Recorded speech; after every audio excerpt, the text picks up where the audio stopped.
ଜୟ ଜଗନ୍ନାଥ ସାଙ୍ଗମାନେ। ଆଜି ଆମେ ଅନବକ୍ସ କରିବାକୁ ଯାଉଛୁ ଗୋଟେ କ୍ୟାସିଓ A95 ସିରିଜର ଘଣ୍ଟା। ବହୁତ ପୁରୁଣା ମଡ଼େଲ, 1989ର ମଡ଼େଲଟା। କ୍ୟାସିଓ ଯେମିତି ଜାଣିଥିବେ କି ଜାପାନର କମ୍ପାନୀ। ଗୋଟେ ଅର୍ଡ଼ର କରିଥିଲି। ୟାକୁ ବହୁତ ଲୋକ ପିନ୍ଧୁଛନ୍ତି, ଯେମିତିକି ବାରାକ ଓବାମା, ବହୁତ ସେଲିବ୍ରିଟି ମାନେ ବି ପିନ୍ଧୁଛନ୍ତି। ତ ମୁଁ ଅର୍ଡ଼ର କରିଥିଲି, ଏବେ ୟାକୁ ଅନବକ୍ସିଂ କରିବାକୁ ଯାଉଛି, ଆପଣମାନେ ଦେଖିବେ। ଫାଷ୍ଟ ଅର୍ଡ଼ର କରିଥିଲି, ଆଜି ଆସି ଅର୍ଡ଼ରଟା ପହଞ୍ଚିଲା। ଏବେ କାଟୁଛି ତାକୁ, ଦେଖନ୍ତୁ।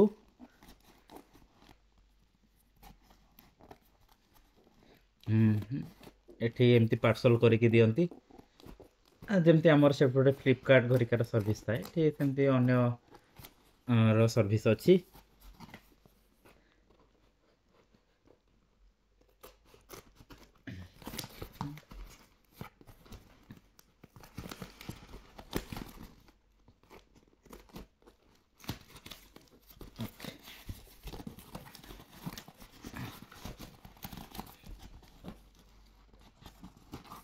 ବକ୍ସ ତ ଅଲମୋଷ୍ଟ ଖୋଲା ହେଇଗଲାଣି, ଆଉ ଅଳ୍ପ।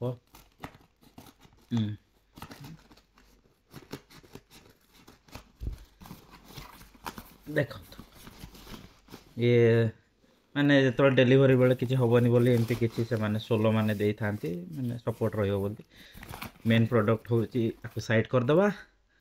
ମେନ୍ ପ୍ରଡ଼କ୍ଟ ହେଉଛି ବର୍ତ୍ତମାନ ଏଇ ଗୋଟେ କ୍ୟାସିଓ। ଏ ହେଉଛି ଗୋଟେ କ୍ୟାସିଓ ଘଣ୍ଟା, ଆପଣମାନେ ଦେଖିପାରୁଥିବେ। ୟାକୁ ଏଥିରେ ଲେଖା ହେଇଛି love the sea and the earth. ଏ କ'ଣ ପାଇଁ ଲେଖା ହେଇଛି ନା ଇକୋ ଫ୍ରେଣ୍ଡଲି ମାନେ ୟୁଜ୍ କରୁଛନ୍ତି, କିଛି ପ୍ଲାଷ୍ଟିକ୍ ନାହିଁ, ସବୁ ଯାକ ପେପର।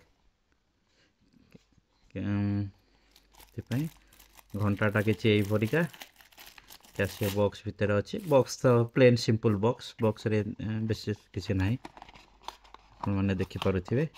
ବକ୍ସ ସିମ୍ପଲ୍ ବକ୍ସ ଗୋଟେ ଘଣ୍ଟାଟା। এটা କ୍ୟାସିଓର A95 ମଡ଼େଲ। এটা ବୋଧେ ଫାଷ୍ଟ ମଡ଼େଲ ଥିଲା, 1989ରେ ମଡ଼େଲ ଆସିଥିଲା ଫାଷ୍ଟ।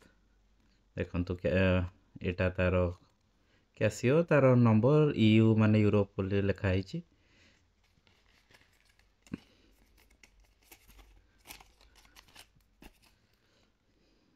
ଏଠି ଦେଖିପାରୁଥିବେ, ଏଥିରେ ଏଠି ଅଛି ଲାଇଟ୍ ପାଇଁ ଗୋଟେ ଅଛି।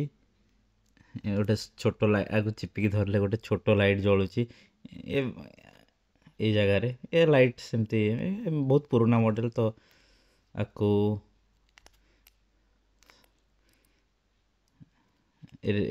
ପ୍ଲାଷ୍ଟିକ୍ର ଟୋଟାଲ୍ ଇଏଟା ୱାଟର୍ ରେଜିଷ୍ଟାନ୍ସ ଅଛି।